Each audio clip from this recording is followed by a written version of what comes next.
So I've always been a Samsung guy. I've always preferred getting Samsung phones over any other company, and I've been that way for a while now. Pretty much since I was like 12 years old. But I've had this recurring issue with my Samsung phones, which has just put me off completely. This issue being water in the charging port. Way back when the S8 came out, I went and got one. The same week it came out, I was very happy to get this. It worked great for the first 6 months. But then it wouldn't let me charge the damn thing. Anytime I tried to plug it in, it would say there was moisture in the charging port, so I couldn't charge it. I had to get a wireless charger. Wireless charging on this thing takes forever. We're talking like 6 hours to get a full charge, which was just a huge pain. And it just never disappeared. I tried all the tricks, drying it, leaving it, and still to this day, almost 5 years later, and it still reports moisture being in the charging port even though it's not been anywhere near water since then. So yeah, there's definitely an issue with the sensor on this one, but I thought just the S8's problem, right? Then, a few years later, after having to deal with the stupid wireless charger for so many years, I decided time to switch up to the S21.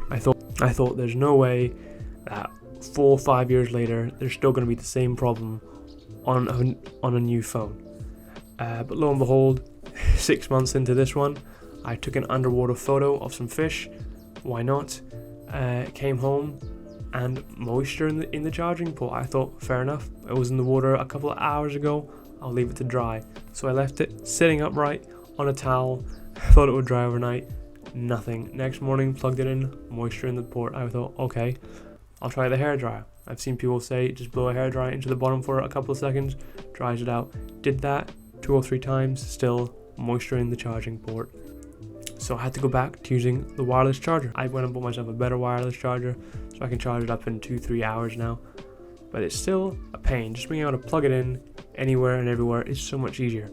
A wireless charger on the go is a pain. If you're on the bus or on the train and you're trying to charge your phone with one of the USB chargers on the, train or bus, you gotta plug your cable in, you gotta plug your phone in, you're good to go. With a wireless charger, you gotta hold the wireless charger under the phone when holding the phone to use it on the go, which is the right pain.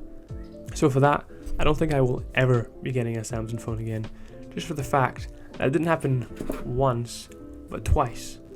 So 3 generations later, and this thing still has the same problem as it did here, which is just so annoying.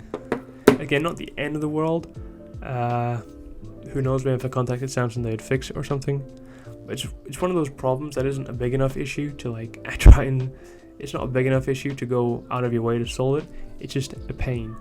So yeah, I'll definitely be switching to a different phone brand after this one, just because the same issue in 2 different phones is just ridiculous. Especially when they advertise the phone as being waterproof and in ads show people going in the pool and stuff. And the fact I couldn't even dip this under the water for more than 10 seconds without the phone without the charging port being ruined pretty much. So yeah, that is why I will probably never be buying another Samsung phone again. If you have this issue and you found a way to fix it, I'd love to know in the comments below, because I wouldn't mind getting this sorted. I've got 1.5 years left of my contract. So yeah, that's all I have to say today on that. See ya.